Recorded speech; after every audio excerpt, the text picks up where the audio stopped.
Oi, fofuchos! Tudo bem? Professora Amanda Moreira aqui para conversar com vocês numa duplinha de vídeos. Na primeira, a gente vai falar sobre a rotina do aluno na quarentena.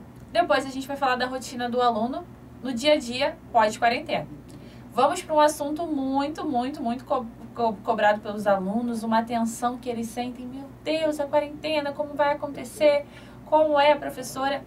Primeiro, eu preciso ser verdadeira. O que a gente tem hoje de troca, de informação, de acesso, já é muito mais do que eu tinha na minha época. E olha que eu nem sou velha, graças a Deus. Vocês veem esse rostinho maravilhoso ainda com espinha, porque eu sou muito nova, né? Eu tenho 15 anos. Mentira. Professora, atualmente, agora em 2021, eu já tenho meus 28 anos. Graças a Deus. Eu queria já estar com 30. Quando vocês me virem fazendo 30, sabem que eu estou feliz, porque 30 é bonito. Quantos anos você tem? Você tem 30 anos, uma mulher de 30 anos. É maneiro, né? Enfim, brincadeiras à parte. Na quarentena, quando eu cheguei na escola de especialista, eu não sabia absolutamente nada. Olha que eu entrei em 2017, a gente já tinha acesso à informação, mas eu não sabia absolutamente nada. Eu sabia da escola a única coisa, que era em Guaratinguetá, e que quando eu formava tinha uma formatura muito bonita, que a gente formava um desenho, que eu nem sabia qual era o nome do desenho, é o gládio alado, o símbolo da aeronáutica.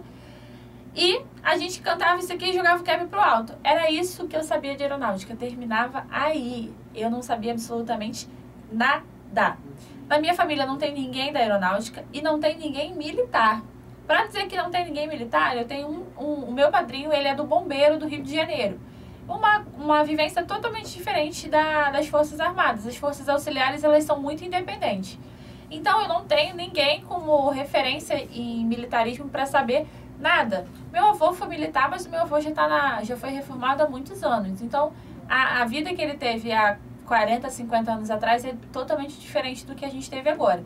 Então, eu não tenho muito contato com eles. Entrei na escola de especialista de aeronáutica.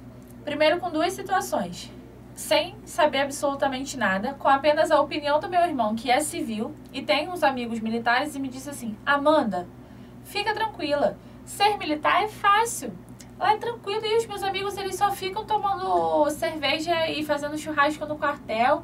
Cara, não fica preocupado com esse negócio de quarentena não, que esse pessoal fica falando aí que vai ser pesado, isso é nada, isso aí é muito fácil, fica tranquila, vai ser muito fácil.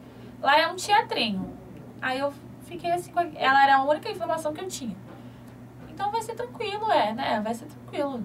Deve mandar a gente correr um pouquinho, deve gritar. Mas eu achava de verdade que ia funcionar da seguinte forma. No primeiro dia eles iam chegar lá e falar: gente, bom dia, boa tarde, seja bem-vindo, tudo bem? Eu sou o sargento tal, a gente vai receber vocês aqui, a gente vai começar a fazer um teatrinho. Ó, a gente vai fazer um teatrinho. A gente vai gritar, vai mandar vocês correrem, mas não liga não, tá? Tá tudo bem. A gente tá super feliz de ter vocês aqui com a gente. Faz parte aqui da nossa vivência, tá? Não liga, não fica chateado. Eu pensei de coração, nossa, eu não sei o que eu tava na cabeça. Eu não era nenhuma criança quando eu entrei lá, mas eu tava com essa fantasia na minha cabeça. Quando eu chego lá, já no primeiro momento que eu coloco o pé na escola, já estava atrasada, já estava super em cima da hora que tinha que estar pronto lá. Aí eu cheguei no meu armário, coloquei tudo correndo, ficou tudo bagunçado, já comecei tudo desorganizada. Já começou tudo bagunçado porque ninguém da minha família conseguiu me levar até a escola de especialista para se despedir de mim. Na minha época tinha um momento de despedida da família, não tinha ninguém da minha família, já entrei triste, chateada, porque houve um monte de problemas financeiros e eles não conseguiram estar lá. Eu fui com os pais de uma amiga, graças a Deus, uma grande amiga que eu carrego até hoje, mas a minha família não estava lá. Já comecei toda bagunçada e saindo do alojamento assim, com a roupinha que a gente chama de cotonete, né? Que a gente coloca uma camisa branca e uma calça jeans. Saindo assim, arrumando o cinto que eles tinham dado, que era pra colocar por cima do meu cinto. Arrumando o cinto. Aí já veio alguém assim, começa a gritar comigo: tá maluco? Tá maluca de ficar mexendo na roupa fora do alojamento? Entra agora! Não se arruma do lado de fora do alojamento. Aí eu, gente, não me deu uma boa tarde. Não me cumprimentou, que isso? Tá gritando comigo? Tá bom, é pra colocar a roupa lá dentro, eu entro. Aí entrei, coloquei e fiquei assim, nossa, que isso? Que grosseria. Aí voltei, tava com um cordãozinho da chave do armário pendurado no pescoço e ele estava pra fora da blusa. Saí. Aí esse mesmo rapaz voltou a gritar comigo: que isso? É muito lambão mesmo. olha só, esse cordão é pra dentro. Aí eu fui colocar pra dentro. Não, aqui não, tem que ser dentro do alojamento. Aí eu entrei de novo no alojamento, coloquei, terminei de colocar pra dentro e já saí assim, desestabilizada, né? Meu Deus, e eu não era muito próxima das meninas ainda, eu não tinha amigos, não tinha. Eu as conhecia da preparação anterior, mas assim, eu mal sabia o nome. Talvez eu soubesse o nome da Carol e da Ana, mas eu não lembrava o nome de todo mundo. E era muita gente, de um monte de lugares. Meu alojamento tinha 73 meninas, era muita gente, tudo muito apertado, tudo muito correndo. Aí a gente já entrou, ficou em forma e tudo mais. Naquele mesmo dia, a gente só foi dormir. A gente chegou lá, terminava o horário de entrada às 16 horas. A gente só foi dormir mais 11 da noite, depois de já ter feito muita flexão, depois de já ter ficado um tempão em forma. Aí começaram a ensinar pra gente os movimentos, né? Descansar, sentido, continência com a mão direita e tudo mais. Ensinar os movimentos, né? Questão de ficar em forma, né? Do cobrir e tudo mais. Aí, tudo aquilo, uma super pancada. Eu tinha me dado o descanso porque até então, até eu entrar na escola de especialista, eu sempre trabalhei à noite e sempre tinha estudado integral na Faculdade Federal. Quando eu passei e fui entrar para a aeronáutica, o último mês, dezembro, antes de eu entrar, foi o único mês que eu tive livre, que eu já tinha saído do aviso prévio do emprego, e aí eu tinha uns 20, 25 dias antes de entrar na aeronáutica. O que eu fiz? Eu falei, vou me dar um descanso, não vou fazer nada. Fiquei lá em berço esplêndido, bem bonita lá na minha cama, só ficava trocando decúbito. Para um lado, volta para cá. Para o outro, para trás. Só ia mudando de posição para não fazer lesão por pressão. Mas eu fiquei um mês inteiro descansando, fazendo nada, deitada. Que erro, gente. Que erro, que erro, que erro. Eu tava totalmente descondicionada. Mandava a gente correr, eu já não aguentava. Mandava a gente ficar em pé, eu já não aguentava. A minha coluna sempre foi um problema, porque eu sempre senti muitas dores na coluna por falta de musculação, por falta de preparo. Que sofrimento, que sofrimento. Ainda teve um outro agravante. Nesse cotonete, a gente usa calça jeans, blusa branca e, na minha época, era obrigatório tênis branco. O que todo mundo tinha informado uns aos outros? Compra um tênis de corrida já branco, que aí ele vai ser mais confortável, já fica com cotonete com esse tênis. E deram a dica de um tênis lá da Adidas. Aí todo mundo comprando, aí eu fiz um esforço, muito ferrada de grana que eu era. Fiz um esforço lá, parcelei e comprei o tênis pela internet porque era mais barato. Só que desde aquela época eu já ficava fazendo compra errada na internet. Comprei um tênis, ao invés de ser branco, eu comprei um tênis verde claro. Quando eu vi, eu sou muito afobada para comprar coisa na internet. Quando eu quero comprar, eu vou lá, compro e não vejo. Parece que vai sair, não sei o que passa na minha cabeça. Eu só sei que eu sempre faço essas coisas afobadas. Aí fui lá e comprei um tênis verde. Só vi quando chegou. Chegou há 2 semanas de entrar na aeronáutica. Eu não tinha dinheiro absoluto para comprar outro e não tinha como mandar trocar porque não ia dar tempo de voltar. Fiquei com um tênis verde. Resumo, eu não poderia usar esse tênis no cotonete, que a gente ficava o tempo inteiro com aquela roupa. Tive que colocar outro tênis branco. Eu tinha um tênis branco, que é até o tênis que tá na moda agora, aquele Adidas Superstar, aquele tênis reto. Eu tinha ganhado ele há uns 2 anos atrás para fazer estágio. A minha madrinha tinha me dado aquele tênis. Aí eu tinha aquele tênis lá em casa branco, limpei e falei, vou com ele mesmo. É da Adidas, ele vai ser confortável. Meu Deus! Aquilo parecia uma tauba no meu pé, né? O certo é tábua. Mas parecia uma tauba. Doía o meu pé, horrível, horrível, horrível, horrível. Ele todo duro, não tinha amortecimento nenhum. Aí eu tinha que ficar correndo com aquele, aprendendo a fazer o acelerado. Correndo de um lado pro outro com aquele tênis que acabava com o meu pé. Que dores eu sentia. Gente, a quarentena pra mim foi bastante difícil acerca do cansaço físico. Eu me sentia totalmente extenuada. Doíam todas as minhas articulações. Doía ombro, cotovelo. Eu era muito magrinha, eu não treinava. Eu não tinha o preparo para aquilo e eu senti muito. Para mim foi bastante difícil acerca da dor. Fora toda a questão psicológica. Eu pensei que eu ia ficar de boa longe da minha casa. Eu já era mais velha, eu tinha 23. Eu vou ficar tranquila, tudo bem ficar sem ver meus pais. Senti muita falta dos meus pais, senti muita falta da minha mãe. Todos os dias, quando a gente chegava ao alojamento de noite, tinha um monte de meninas chorando. Um monte. Assim que a gente entrava, elas já abriram um berreiro, desesperadas, chateadas, e não sei o que lá. Aí eu ficava vendo aquilo e ficava pensando, para, gente, nem isso tudo, pra que esse chororô todo, pra que esse negócio todo, para, nem tá tanto assim.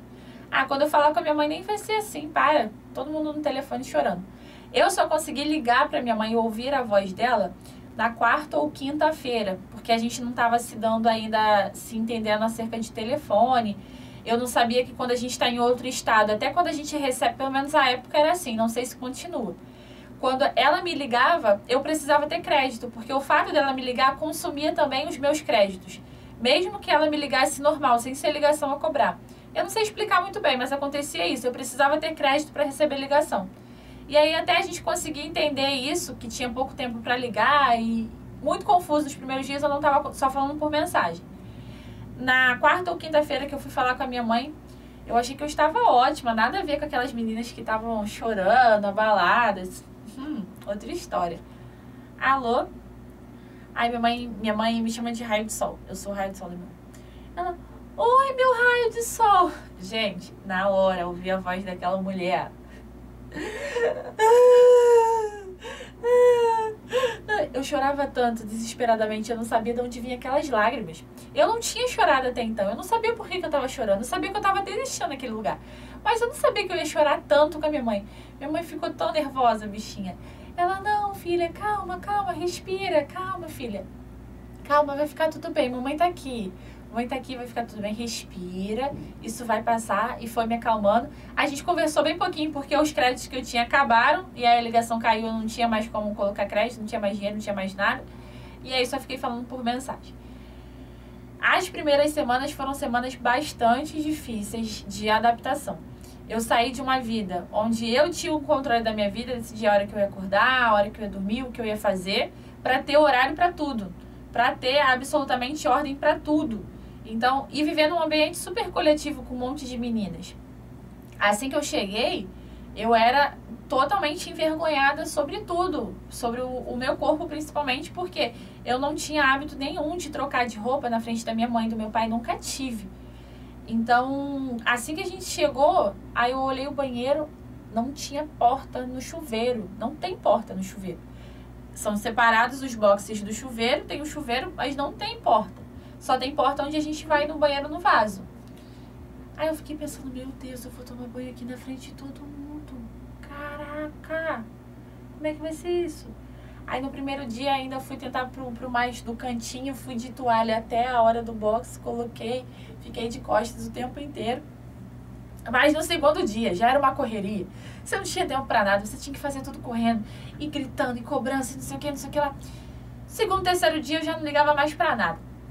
Tinha pouco tempo, quando eu entrava no alojamento, eu era, a gente chama de testa, né? Eu sou alta. Nem todo aluno sabe disso. É muito comum que os alunos, quando me encontrem, os alunos que são no online ou não me conhecem ao vivo.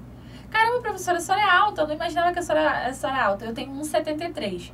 Então eu ficava na testa, eu ficava assim na primeira fileira. Quando liberava a tropa, a gente sempre estava mais próxima à porta. Então eu sempre entrava primeiro. E eu sempre fui afobada para fazer as coisas, né? Aí eu entrava correndo no alojamento, eu já entrava tirando a blusa, tirando o boot, tirando tudo que eu podia tirar para eu correr pro banho e tomar um banho muito rápido. Porque às vezes a gente tinha pouco tempo e tinha que ser tudo muito rápido. Então, quanto antes eu chegasse, tomasse um banho e saísse, eu ia conseguir. Muitas vezes quem ficava lá atrás acabava não conseguindo, porque tinha um monte de gente, ainda até abrir armário, parará, perder todo um processo. E o alojamento era grandão. Imagina um alojamento para abrigar 72 meninas mais armários. A gente tinha 2 armários. É um alojamento muito grande. Então eu corria todo o alojamento já, tirando tudo e guardando, claro, porque não podia ficar jogado. Deixava tudo na frente do meu armário, partia pro meu banho e nem ligava. Às vezes saía do banho sem toalha, sem nada, pelo alojamento. Não ligava mais para absolutamente nada. Sempre dormia só de top, de calcinha. Não ligava mais pra nada para as meninas, perdi totalmente a vergonha. Tanto que já pro final do ano da formação, eu fui uma vez numa loja com a minha mãe, num final de semana que eu tava liberada. Aí a gente tava experimentando uma roupa, eu tava experimentando e ela tava me vendo. Aí eu coloquei a roupa, acho que era uma calça, porque eu tava de top em cima. Só que tinha tirado a blusa, tava só de top. Aí eu experimentei a calça e fui mostrar pra minha mãe. Só que a minha mãe entrou na loja pra buscar outra calça, outra blusa pra mim, não lembro. Eu só sei que eu saí do vestiário lá, né, do provador, sem camisa, só de top com a calça. Aqui, mãe, ó, eu acho que tá meio largo aqui, não sei o que. Ela, Amanda, entra. Tá doido, você tá sem camisa. Aí, mãe, nem reparei. Ah, nada a ver, eu tô de top, eu tô toda magrinha, tô nada a ver. Vai querer o que aqui, mãe? Eu perdi totalmente a vergonha naquela convivência, porque a gente faz tudo tão junto, tudo tão rápido. Obviamente, cada um na sua individualidade, não tem nada de assédio, de uma ficar olhando pra outra e tudo mais, assim. É todo mundo ali vivendo a sua vida, uma ajudando a outra no que pode, e vida que segue, entendeu? A vida, assim, madura mesmo. Ninguém tá nem aí pra diferença, aquela é gordinha, aquela é magrinha, aquele peito é caído, aquele peito... Não tem isso. Cada um segue a sua vida e Brasil. Pelo menos pra mim, sempre essa foi essa visão, eu não ligava absolutamente nada pra isso. E aí a gente tem, em todo o período de quarentena, que normalmente dura 40 dias mesmo, um processo de tirar o ranço de civil da gente e apresentar a vida militar. É necessário a gente passar por toda me desculpem a expressão, por toda a porrada que a gente recebe, por toda a pressão. Deixa eu falar uma coisa bem clara sobre qualquer tipo de formação militar. Todas as escolas militares, elas vão forjar a gente pelo exemplo, pela disciplina. Não existe violência física. Em nenhum momento, nenhum tipo de instrutor, coordenador, autoridade encosta na gente ou fere a gente. Isso não existe, simplesmente não existe. Eu digo com toda a propriedade sobre a Escola Especialista de Aeronáutica, isso não existe. A gente não passa por nenhum tipo de agressão física. Quando eu uso a expressão porrada, é uma expressão feia, eu sei, é uma palavra feia, mas quer dizer que toda a pressão, toda a pancada que a gente sente lá. Porque a gente todo o tempo é pressionado para aprender a fazer o coque direito, estar com a farda bem ajeitada, estar com a postura correta, marchar direito, aprender as músicas, aprender o nome das autoridades, aprender como se portar perante outro militar. Então, todo o tempo, a gente vai aprendendo muitas coisas ao mesmo tempo. Então, fica um tempo, muita coisa em pouco tempo. A gente realmente sente essa pressão, sente a cabeça muito voltada, assim.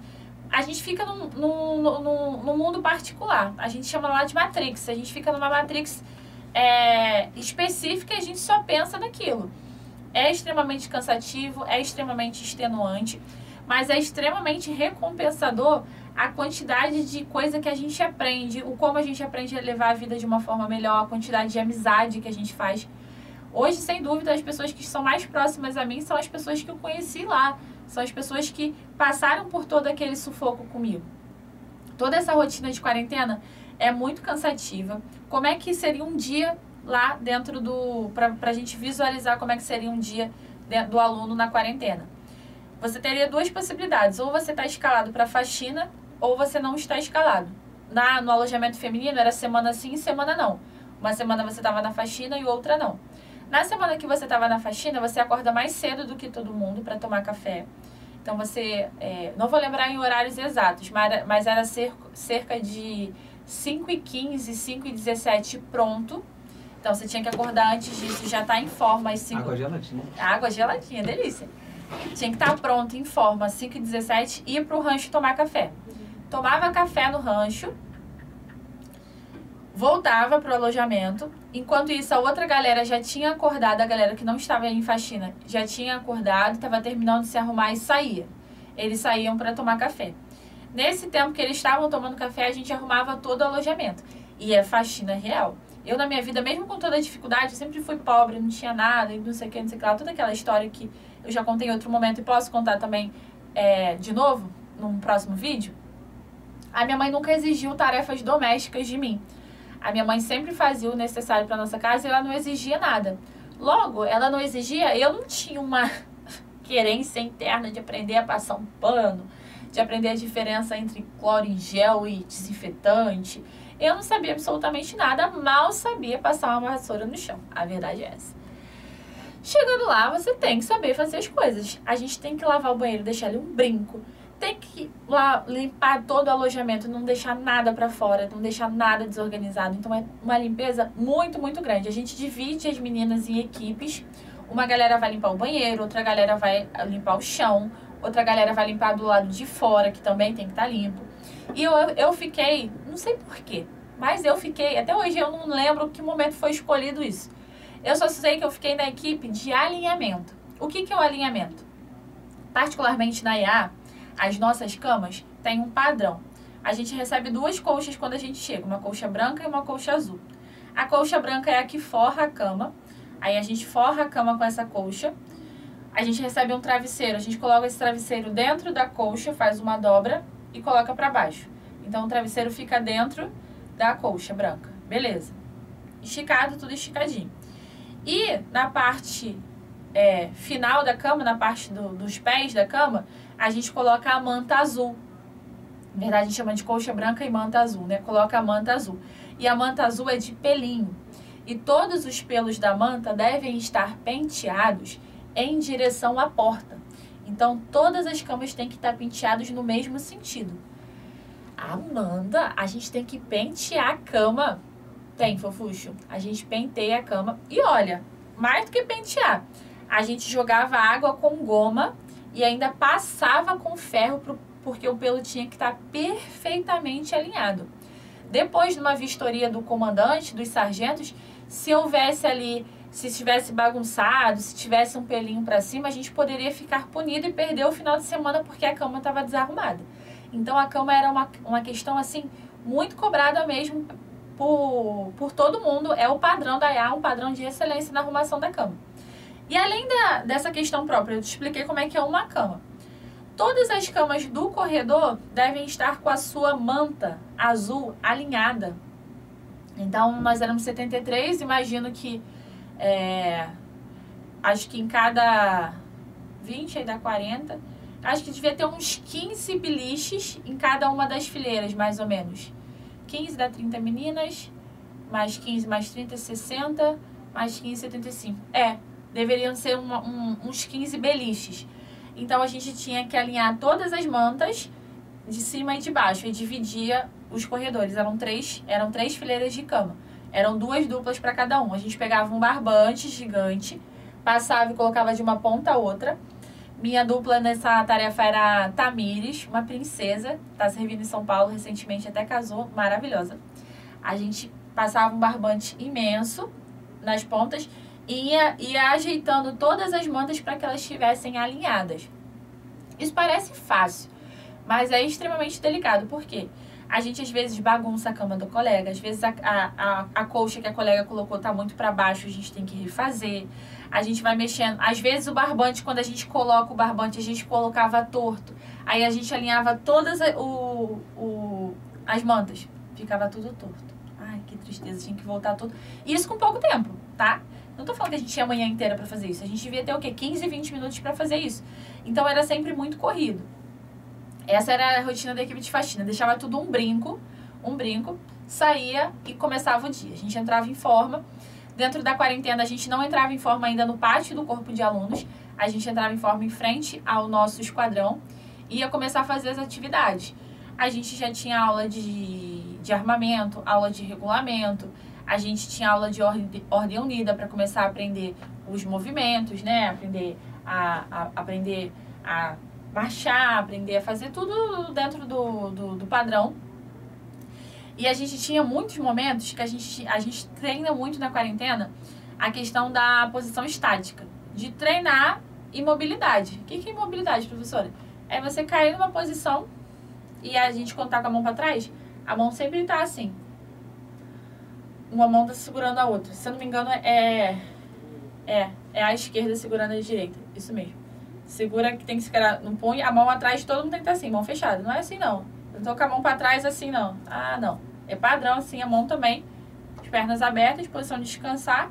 Ereto, respira. Pra cima, não se mexe. Imobilidade. Imobilidade. Tinha momentos que a gente não contava, né? Mas parecia que a gente ficava naquela posição 5 dias. Mas eram só 15 minutos. Ou em sentido, ou em cobrir. Ficava um tempão cobrindo, até todo mundo se ajeitar. Cobria aqui a distância para ficar todo mundo em forma. Distância de um braço, né? Todo mundo tinha que ficar alinhado. Eu era testa, eu cobria pro lado. A gente cobria aqui pro lado e para ficar todo mundo alinhado. Não podia ficar se mexendo. E ia treinando isso. Tinha uma posição, eu não vou conseguir fazer aqui no vídeo porque não dá pra câmera baixar. Mas tinha uma posição que a gente tinha que ficar... O militar ele tem um padrão de ficar sentado também. a gente fica sentado, abraçando as pernas e também não se mexe nessa posição. Essa posição é terrível, terrível, terrível, terrível. Essa posição a gente fica extremamente...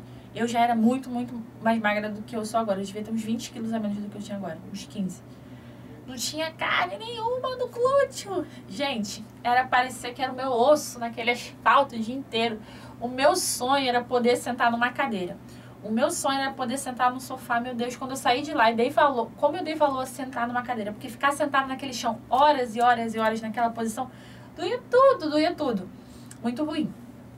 Aí a gente começou na quarentena, aí a gente vai aprendendo, nós vamos aprendendo diversas coisas, aprendendo as canções, aprendendo os exercícios físicos. A gente aprende muita coisa durante os dias. Os dias são muito longos, a gente faz muitas atividades durante a quarentena.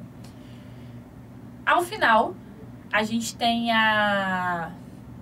uma cerimônia bastante característica da Escola de Especialistas de Aeronáutica, que ao término da quarentena, nós temos uma formatura. Nesta formatura, todos os familiares são convidados. Nós fazemos o posicionamento lá de formatura e fazemos vários exercícios de vivacidade. Aí, eu não vou lembrar quais eram todos os exercícios, um que era assim, assim, essa... Eu tenho uma memória horrível. Se na época eu já não lembrava, agora eu não vou lembrar de qualquer jeito. Aí a gente ia virando. Primeiro fazia um pra cá, aí fazia um pra cá, fazia um pra cá, fazia um pra cá e virava de novo. Quando a gente virou pro lado, virou pra esse lado aqui, e a gente sabia em qual posição a gente estava, né? E aí eu avisei a minha mãe em que posição eu estaria. Quando eu virei aqui, eu tava perto da 7ª janela, eu lembro disso. Quando eu virei pro lado aqui, olhei pra frente naquela multidão, eu vi o amor da minha vida. Eu vi a mulher da minha vida, minha paixão desde a barriga, minha mãe. Gente, eu desequilibrei, eu quase errei a ordem lá dos exercícios. Na hora, foi automático. Na hora que eu vi a minha mãe, caiu uma lágrima. Foi automático, completamente automático. Pensei assim, vou desviar o olhar, porque eu vou me desequilibrar, que eu vou sair correndo pra abraçar minha mãe antes da hora. Não tive maturidade pra conseguir ficar olhando a minha mãe. E ela toda boba. Eu tava horrível, horrível, horrível, horrível. A minha foto de quarentena, só Jesus naquela calça. Estava horrível. Com a pele toda oleosa, cheia de espinha, um olhar triste, um olhar caído. Naquele mesmo dia, a gente tinha tido a prova de tiro de fuzil. Quando a gente atira de fuzil, o fuzil tem uma quedinha aqui, que a gente encaixa o rosto para poder fazer a mira e atirar. Agora, no momento, me fugiu o nome dessa ranhura diferente do fuzil.